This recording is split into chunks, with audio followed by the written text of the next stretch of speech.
والصلاة والسلام على سيد الأنبياء والمرسلين وعلى آله وصحبه أجمعين ومن تبعهم بإحسان إلى يوم الدين. أما بعد، وبالسند المتصل منا إلى الشيخ الإمام الحافظ أمير المؤمنين في الحديث أبي عبد الله محمد بن إسماعيل بن إبراهيم بن المغيرة بن بردزبة الجعفي البخاري رحمه الله تعالى عنه قال: باب إفشاء السلام من الإسلام. وقال عمار: ثلاث من جمعهن فقد جمع الإيمان: الإمساك من نفسك وبث السلام للعالم والإنفاق من الإقتار.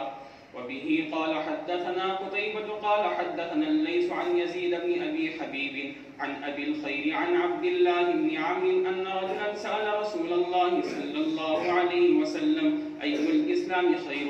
قال: تطعم الطعام وتقرأ السلام على من عرفت ومن لم تعرف. بسم اللہ الرحمن الرحیم. الحمد للہ رب العالمین والصلاة والسلام علی سید الانبیاء واشرف المرسلین وعلی آلہ وصحبہ اجمعین. اما بعد. باب افشاء السلام من الاسلام. سلام کو پھیلانا اسلام میں سے ہے. یہ وہی تعبیر ہے جو اس سے پہلے بھی کئی جگہ گزر گئی. جیسے ایک جگہ پر آیا تھا اطعام الطعام من الاسلام، کھانا کھلانا بھی اسلام میں سے ہے. جو تحقیقات وہاں پر اس سلسلے میں بیان کی گئی وہی سب کچھ یہاں پر ذہن میں دہرا لیجئے. امام بخاری بتانا چاہتے ہیں کہ سلام پھیلانا، سلام کرنا، ایک دوسرے کو سلام دینا اور لینا، اس کا رواج ڈالنا، یہ بھی اسلام میں داخل ہے. اسلام میں داخل ہے کا ایک مطلب تو یہ ہے کہ یہ اس کے قوام میں داخل ہے، اور ایک مطلب یہ ہے کہ وہ اس کے فروعات میں داخل ہے، اس کی تحسینیات میں داخل ہے. یہی مطلب یہاں پر ہے کہ اسلام کے اعمال میں سے، اسلام کو تقویت دینے والی چیزوں میں سے ایک چیز اسلام کو، سلام کو پھیلانا بھی ہے. وقال عمار: ثلاث من جمعهن فقد جمع الایمان. حضرت عمار بن یاسر رضی اللہ عنہ نے کہا، تین باتیں ایسی ہیں کہ جس آدمی نے ان تین باتوں کو اپنے اندر جمع کر لیا تو اس نے ایمان کو جمع کر دیا، یعنی ایمان کی خصائل کو جمع کر لیا. یہ مطلب ہے کہ ایمان کو کامل کر لیا. حضرت عمار بن یاسر رضی اللہ عنہ بڑے صحابہ میں سے ہیں اور قدیم الاسلام صحابہ میں سے ہیں، اور جو ہے بڑے مجاہدات انہوں نے بھی، ان کے خاندان والوں نے بھی برداشت کی. ان کو بڑا ستایا گیا، بڑا مارا گیا. حضرت سمیہ کو شہید کیا گیا اور مختلف انداز سے ان کی مار پیٹ اور سزاؤں کا سلسلہ جاری کیا گیا. اور اللہ کے نبی علیہ السلام جب گزرتے تھے تو ان کو دیکھ کر کہا کرتے تھے: صبر کرو کیونکہ تمہارا مقام تو جنت ہے. بہت کچھ برداشت کرتے رہے. یہ صحابی حضرت عمار کہتے ہیں سلاسل، تین چیزیں ہیں، من جمعہن، جس آدمی نے انہیں اپنے اندر جمع کر لیا، فقط جمع الایمان، تو اس نے ایمان کو جمع کر دیا، یعنی ایمان کے خصائل کو جمع کر دیا. یہ تین خصلتیں جامع خصلتیں ہیں، جس کے اندر یہ آ جائیں گی تو گویا کہ دین کا خلاصہ اس کے پاس میں جمع ہو جائے گا. کیا چیزیں ہیں؟ انہوں نے کہا: الانصاف من نفسک وبذل السلام للعالم والانفاق من الاقتار. یہ تین باتیں. پہلی بات الانصاف من نفسک. بعضوں نے کہا کہ من نفسک یہاں اپنی اصل پر ہے، اور مطلب یہ ہے کہ اپنے نفس کے اندر سے انصاف کا مادہ ہونا چاہیے. تیرے نفس کے اندر سے، تیرے اندر انصاف کا مادہ ہو. کسی کے ڈر سے، کسی کے خیال سے، کسی کی غیرت سے نہیں، بلکہ تیرے مزاج کے اندر سے یہ بات ہونی چاہیے کہ انصاف کرے.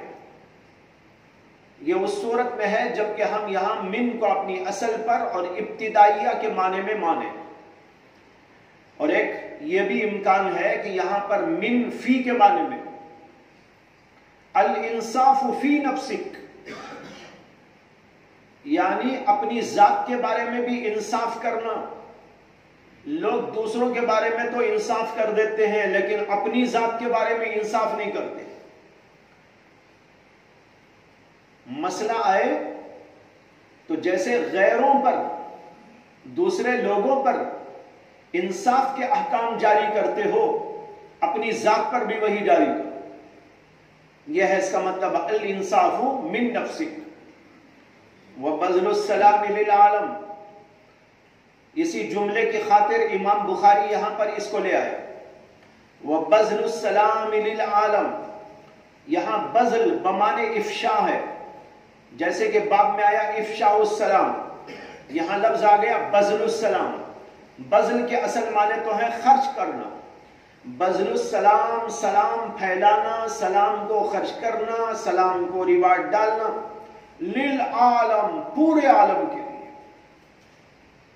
امام بخاری نے اسی معنی کر اس جملے کو لے کر اس باب میں اس کو داخل کیا، یہ بتانے کے لیے کہ دیکھو حضرت عمار کیا کہہ رہے کہ جس نے ان خصلتوں کو جمع کیا اس نے ایمان کو جمع کر لیا۔ معلوم ہوا یہ خصلت ایمان کی خصلت ہے، یہ عمل داخل ایمان ہے، اسی لیے باب قائم کیا افشاء السلام من الاسلام۔ اسلام کے اندر یہ بھی داخل ہے کہ سلام پھیلائیں، سلام کا ریوارڈ ڈالیں۔ لیکن جو الفاظ یہاں پر حضرت عمار کے ہیں،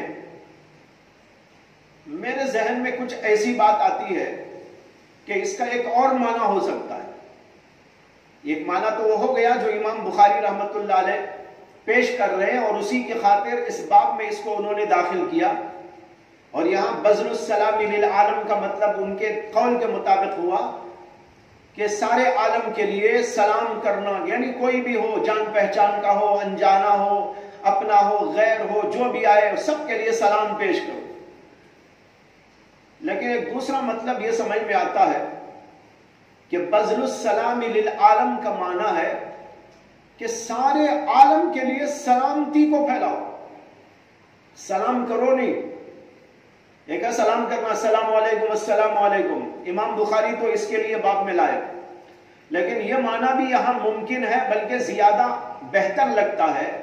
بذل کا لفظ بھی اسی معنی کی طرف مشیر ہے کہ سارے عالم کے لیے سلام کو خرچ کرو، یعنی ایسی باتیں کرو، ایسا انداز اختیار کرو، ایسی تعلیمات کا سلسلہ جاری کرو، ایسے اعمال کا سلسلہ جاری کرو، ایسے اخلاق پیش کرو، ایسا انداز اختیار کرو جس کی وجہ سے سارے عالم کے اندر سلامتی سلامتی پھیل جائے۔ ممکن ہے یا معنی نہیں ہے؟ عین ممکن ہے۔ بذل السلام للعالم، پورے عالم کے لیے سلامتی کو خرچ کرو۔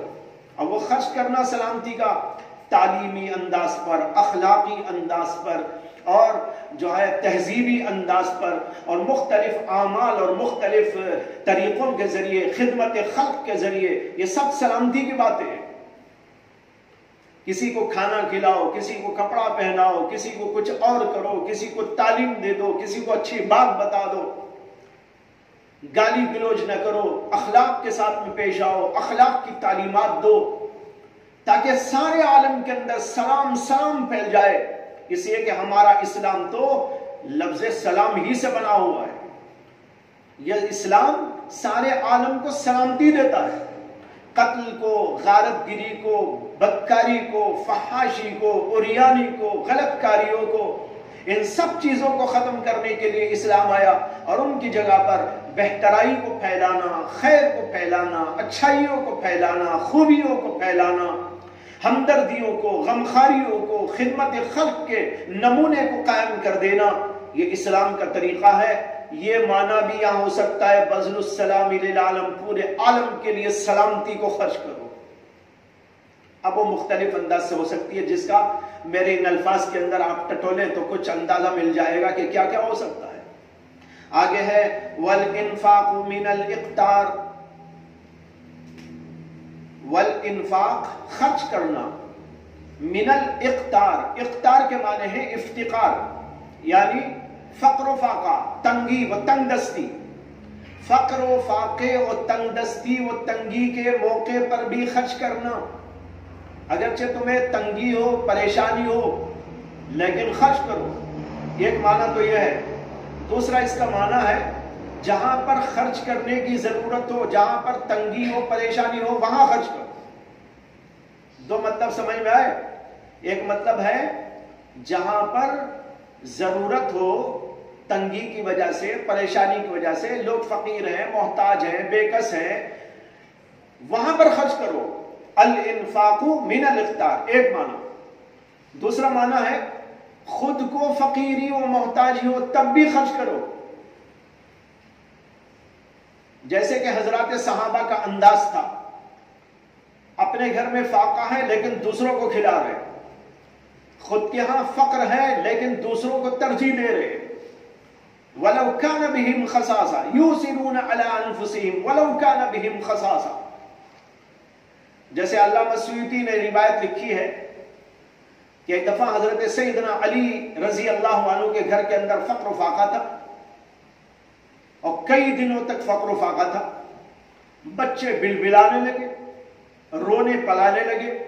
حضرت فاطمہ الزہرا رضی اللہ تعالی عنہا نے حضرت علی سے کہا کہ بچوں کا حال دیکھا نہیں جاتا، لہذا آپ تشریف لے جائیں اور کوئی نہ کوئی چیز لے کر بچوں کے لیے آئے. حضرت علی تشریف لے گئے اور ایک یہودی کے پاس انہوں نے باغ میں جا کر پانی ڈالنے کا کچھ کام کیا، اور پانی ڈال کر کچھ گھنٹوں تک خدمت کی، اور پھر اس کے بعد اس نے کچھ کھجور دے دی. وہ کھجور کو لے کے آئے اور بازار میں اس کو بیچا، اور گھر آئے تو حضرت فاطمہ الزہرا نے کہا کہ جو ہے روٹی کے لیے یہ آٹا لے لیجئے اور یہ فلاں چیز لے لیجئے. تو حضرت علی رضی اللہ عنہ وہ سب چیزیں لے کر آئے اور روٹی پکائی گئی، کچھ سالن بنایا گیا. ابھی بیٹھ کر کھانا شروع کرنے والے ہیں، اتنے میں کسی نے دستک دیا اور کہا اللہ کے نام پہ کچھ دے. حضرت علی کرم اللہ تعالی وجہہ نے اپنے بڑے صاحبزادے حضرت حسن سے کہا کہ بیٹا میری روٹی لے جا کر اس کو دے دو، میری روٹی لے جا کر اس کو دے دو. حضرت فاطمہ نے کہا کہ آپ کی روٹی جا رہی ہے تو میری کیوں نہ جائے، میری بھی دے دو. حضرت حسن کہنے لگے کہ آپ دونوں کی جائے گی تو میری کیوں نہ جائے گی، میری بھی دیتا ہوں. حضرت حسین بیٹھے تھے، انہوں نے کہا کہ بھیا یہ لے کر جاؤ، میری بھی دے. 4 ہی روٹیاں پکی تھی اور چاروں کے چاروں بیٹھ کے کھانا کھانا چاہتے تھے. فقیر آیا تو وہ سب کچھ اس کو دے دیا. بعض روایتوں میں ہے کہ یہ آیت اسی کے سلسلے میں نازل ہوئی ہے، وَيُؤْثِرُونَ عَلَىٰ أَنفُسِهِمْ وَلَوْ كَانَ بِهِمْ خَصَاصَةٌ. اگرچہ اپنے پاس تنگ دستی ہو لیکن دوسروں کو ترجیح دیتے ہیں. ایک روایت میں یہ آیا ہے کہ ایک بار اللہ کے نبی علیہ السلام کی خدمت اقدس میں ایک مہمان آ گئے. رات کا وقت تھا. اللہ کے نبی علیہ السلام نے حضرات صحابہ میں سے پہلے تو اپنے گھر میں پوچھوایا کہ گھر میں کچھ کھانے پینے کے لیے ہے. بتایا گیا کہ گھر میں کہیں کھانے کے لیے کوئی چیز موجود. آپ نے صحابہ میں اعلان کیا کہ بھائی تمہارے پاس کسی کے پاس ہو یہ میرے مہمان کو لے جاؤ. ایک صحابی کہنے لگے کہ یا رسول اللہ میں لے کے جاتا ہوں. چنانچہ وہ صحابی اپنے گھر ان کو لے کے گئے. ان کے گھر میں صرف اتنا تھا کھانے کے لیے کہ بس وہ اور ان کے بچے کچھ کھا سکتے تھے، آدھ پیٹ، بس اتنا سا تھا. بیوی سے انہوں نے کہا کہ آج مہمان، وہ بھی اللہ کے رسول کے مہمان ہمارے گھر ہیں اور ہم ان کو آدھا پیٹ تو نہیں کھلا سکتے. ایسا کرتے ہیں کہ تم کھانا جو کچھ بنائی ہو رکھ دینا دسترخوان پر، اور پھر اس کے بعد جو چراغ جل رہا ہے بچوں کو تو کچھ بہلا پھسلا کے سلا دینا اور ہم بیٹھ جائیں گے ان کے ساتھ. اتنے میں تم کسی بہانے سے آ کے چراغ گل کر دینا، میں ان کے سامنے بیٹھ کر ان کو کھلاتا رہوں گا اور منہ ہلاتا رہوں گا اور چبانے کی آواز کرتا رہوں گا، جس سے مہمان سمجھے گا کہ میں بھی ان کے ساتھ کھا رہا ہوں اور میں ان کو پورا کھلا دوں. چنانچہ بیوی نے کھانا رکھا اور پھر کسی بہانے سے آئی اور چراغ کو گل کر دیا اور یہ کھانے لگے، اور وہ صحابی ان کو کھلاتے رہے یہاں تک کہ جو کچھ تھا وہ سب کچھ ان کو کھلا دیا، خود بھوکے، بیوی بھوکی اور بچے بھوکے۔ جب وہ اللہ کے رسول علیہ السلام کی خدمت میں سوا اپنے مہمان کو لے کر آئے، اللہ کے نبی نے کہا تمہارے بارے میں تو قرآن میں یہ آیت نازل ہو گئی، وَيُؤْثِرُونَ عَلَىٰ أَنفُسِهِمْ وَلَوْ كَانَ بِهِمْ خَصَاصَةٌ۔ عجیب حالت تھی ان حضرات کی۔ حضرت عمار اسی کو کہہ رہے ہیں وَالْإِنفَاقُ مِنَ الْإِقْتَارِ، اقتار کی حالت کے اندر بھی انفاق فی سبیل اللہ کے لیے کچھ دیتے رہنا۔ بہرحال یہ 3 خصلتیں عظیم الشان خصلتیں ہیں، حضرت عمار نے اس کو پیش کیا۔ مصنف عبد الرزاق کے اندر اس روایت کی مکمل تخریج سند کے ساتھ موجود ہے، اور بھی متعدد حضرات نے اس اثر کی تخریج کی ہے۔ امام بخاری نے تو اس کو تعلیقاً ذکر کیا ہے اور پوری سند انہوں نے بیان نہیں کی، لیکن دوسری کتابوں کے اندر اس کی سند موجود ہے، اور بعض روایتوں میں یہ خود اللہ کے رسول سے نقل کیا گیا ہے۔ یعنی اقوال، جو قول یہاں پر ہے یہ حضرت عمار کا قول ہے، لیکن بعض روایتوں میں حضرت عمار اس کو رسول اللہ صلی اللہ علیہ وسلم کی طرف منسوب کر کے بیان کرتے ہیں، قال رسول اللہ صلی اللہ علیہ وسلم، لیکن وہ سندیں ضعیف ہونے کی وجہ سے قابل اعتبار نہیں سمجھی گئی، اسی اللہ کے رسول کی طرف اس کا منسوب ہونا محل نظر ہے، اسی امام بخاری نے بھی اس کو ذکر نہیں کیا۔ اس کے بعد حدیث پاک ہے، اور یہ حدیث پہلے گزر چکی ہے، جہاں پر باب آیا تھا باب اطعام الطعام من الایمان، وہاں پر یہی حدیث دوسرے طریق سے امام بخاری نے ذکر کی تھی۔ حضرت عبداللہ بن عمرو بن عاص رضی اللہ عنہ کہتے ہیں ان رجلا سأل رسول اللہ صلی اللہ علیہ وسلم ای الاسلام خیر قال تطعم الطعام وتقرأ السلام على من عرفت ومن لم تعرف۔ آگے بڑھیے۔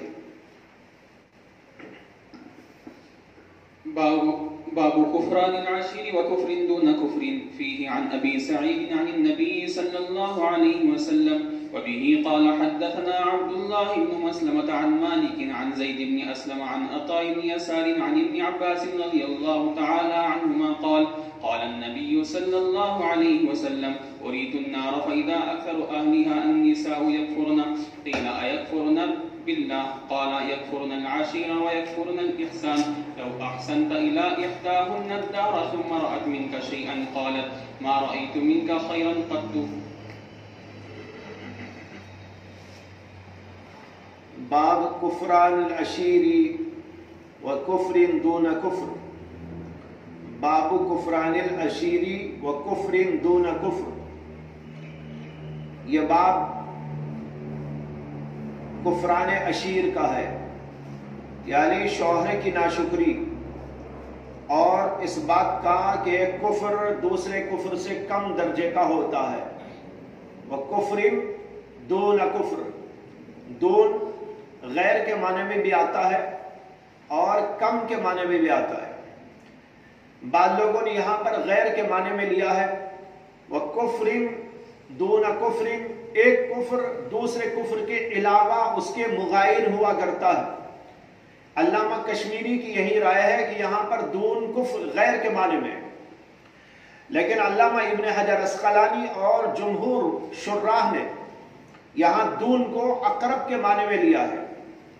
دونا کفرین کے معنی ہوئے ایک کفر دوسرے کفر کے قریب ہوتا ہے، یعنی اس سے کم درجے کا ہوتا ہے۔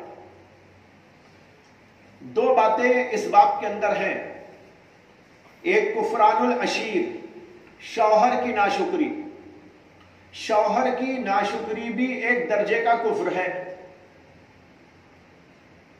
اس کے لیے کفران کا لفظ استعمال کیا گیا۔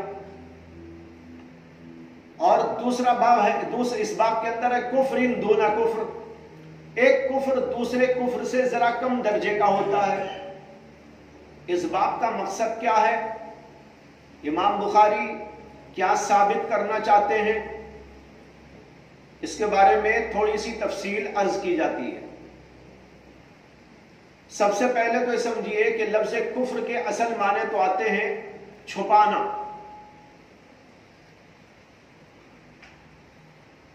اسی سے رات کو بھی عربی میں کافر کہا جاتا ہے، اس لیے کہ رات ساری چیزوں کو ڈھانپ لیتی ہے، اس لیے رات کے ناموں میں سے ایک نام جو ہے کافر بھی ہے۔ اسی طریقے پر کسان کو بھی کافر کہتے ہیں، کیونکہ وہ بیج کو زمین میں چھپا دیتا ہے، اسے وہ بھی کافر ہے۔ اور اسی سے شریعت میں جو لفظ استعمال ہوتا ہے کافر اور کفر، وہ بھی اسی معنی کو بتاتا ہے، اس سے کہ جو کافر ہوتا ہے وہ اللہ کو نہیں مانتا، اللہ کی بزرگی کو، اللہ کی جلالت کو، اللہ کی قدرت کو، اللہ کے احکام کو، ان ساری چیزوں کو چھپا دیتا ہے، نہیں مانتا، تو لہذا وہ بھی کافر ہوا۔ اس لیے کافر ہوا کہ وہ اللہ کو چھپا رہا ہے، اللہ کی باتوں کو چھپا رہا ہے، اللہ کے دین کو چھپا رہا ہے، اسی سے کفر نکل آیا۔ تو کفر کے لغوی معنی تو یہ ہے، اور اصطلاحی معنی تو یہ ہے کہ اللہ کو اور اللہ کی باتوں کو، اللہ کے نبیوں پیغمبروں کو، اللہ کے احکام کو، اللہ کی کتابوں کو نہ ماننا، اس کا انکار کرنا۔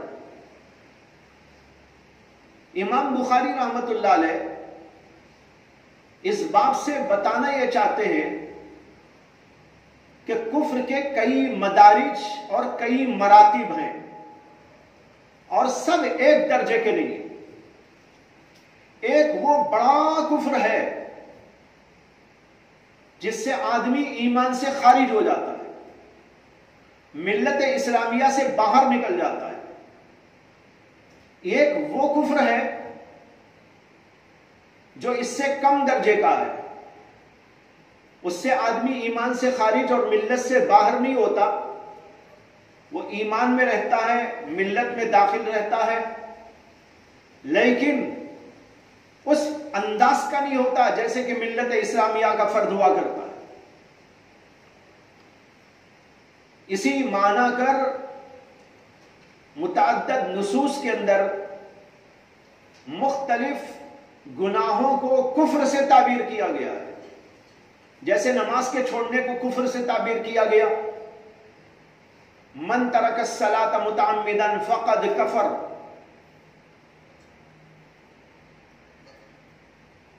اسی طریقے پر اور بھی مختلف گناہوں کو کفر سے تعبیر کیا گیا ہے۔ ان ساری جگہوں پر کفر سے مراد وہ بڑے درجے کا کفر نہیں ہے جس سے کہ آدمی ایمان سے خارج ہو جاتا ہے، بلکہ دوسرے درجے کا کفر ہے جو اس سے چھوٹا ہے، اس سے آدمی ایمان سے نہیں نکلتا، لیکن کفر سے اس کے روابط پیدا ہو جاتے ہیں، کفر سے تعلق پیدا ہو جاتا ہے۔ اصل بات یہ ہے کہ جتنے گناہ ہیں وہ سارے کے سارے گناہ کفر کی کوکھ سے نکلے ہوئے ہیں، اس کی فروعات ہیں۔ جب آدمی اللہ کو نہیں مانتا جو بڑا کفر ہے، تو اس کفر سے جو جراثیم نکلتے ہیں وہ قتل کی شکل میں، بے حیائی کی شکل میں، جھوٹ کی شکل میں، شراب نوشی کی شکل میں، قتل غارت گری کی شکل میں، بدکاریوں کی شکل میں، ہزاروں قسم کے گناہوں کی شکل میں نکلتے رہتے ہیں۔ اور ایمان یہ ایسی بہترین چیز ہے کہ جب آدمی کے اندر ایمان آتا ہے تو ایمان کے اندر سے بھی بہت ساری شاخیں اچھی اچھی نکلتی ہیں۔ اللہ کے نبی علیہ السلام نے اسی کو فرمایا، الایمان بضع و سبعون شعبۃ، حدیث آپ پڑھ چکے پچھلے۔ ایمان کی 70 سے اوپر شاخیں ہیں۔ یہ شاخیں کہاں سے نکلی؟ ایمان کی جڑ سے نکلی ہے۔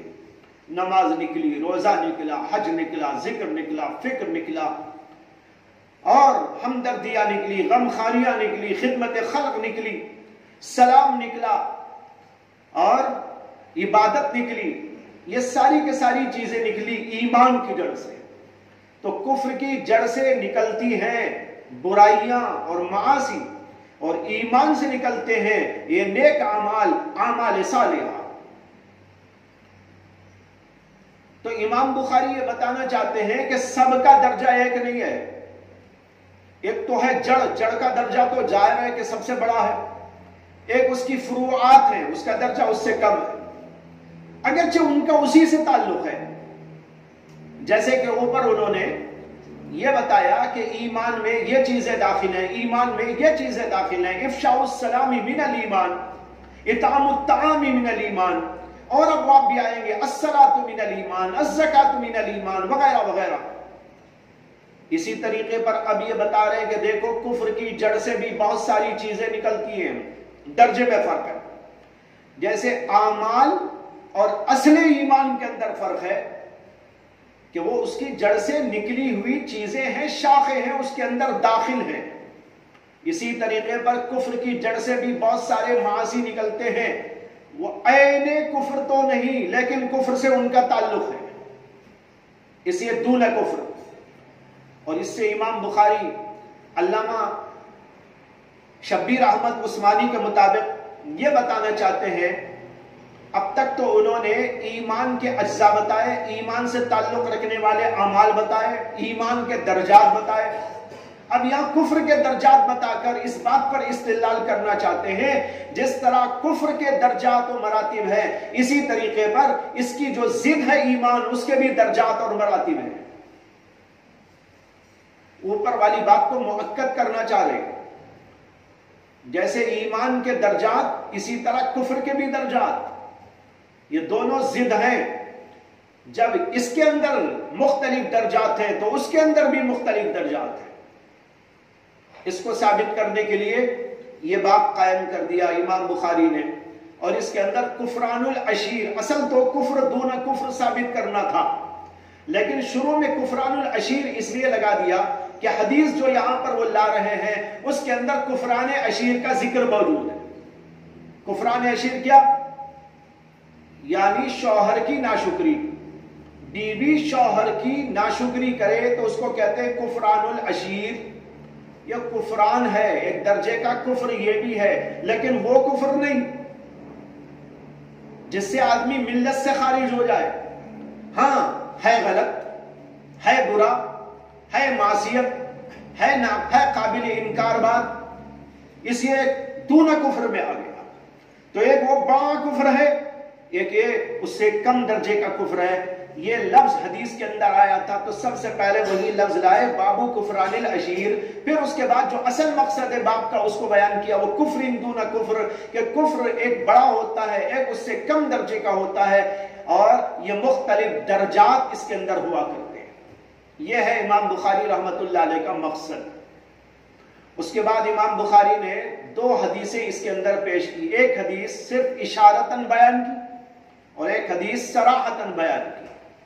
اشارتاً انہوں نے کہا فیہ ان ابی سعید الخدری عن النبی صلی اللہ علیہ وسلم، اس باب کے اندر حضرت ابو سعید خدری کی ایک حدیث ہے جو انہوں نے اللہ کے رسول علیہ السلام سے روایت کیا۔ اس حدیث سے کون سی حدیث مراد ہے؟ اس سے مراد کتاب الحیض کے 6ویں باب میں آنے والی ایک حدیث ہے۔ باب ہے بابو ترک الحائض الصوم، حائضہ عورت روزے کو چھوڑ دے گی۔ اس کے اندر ابو سعید خدری کی یہ حدیث آئی ہے، اس کے اندر ہے خرج رسول اللہ صلی اللہ علیہ وسلم فی اضحیٰ او فطر، اللہ کے رسول علیہ السلام عید الاضحیٰ میں یا عید الفطر میں عیدگاہ کی طرف تشریف لے گئے، اور پھر خطبہ دینے کے بعد فمر علی النساء، عورتیں وہاں جمع تھی تو وہاں سے گزر ہوا، تو اللہ کے رسول علیہ السلام نے ان کو خطبہ دیا، ان کے درمیان میں بھی دین کی بات بتائی، اور ان سے کہا یا معاشر النساء تصدقنا فإنی اریتکن اکثر اہل النار، اے عورتوں تم لوگ صدقہ کیا کرو کیونکہ مجھ کو دکھایا گیا کہ تم جہنمیوں میں سے اکثر ہو۔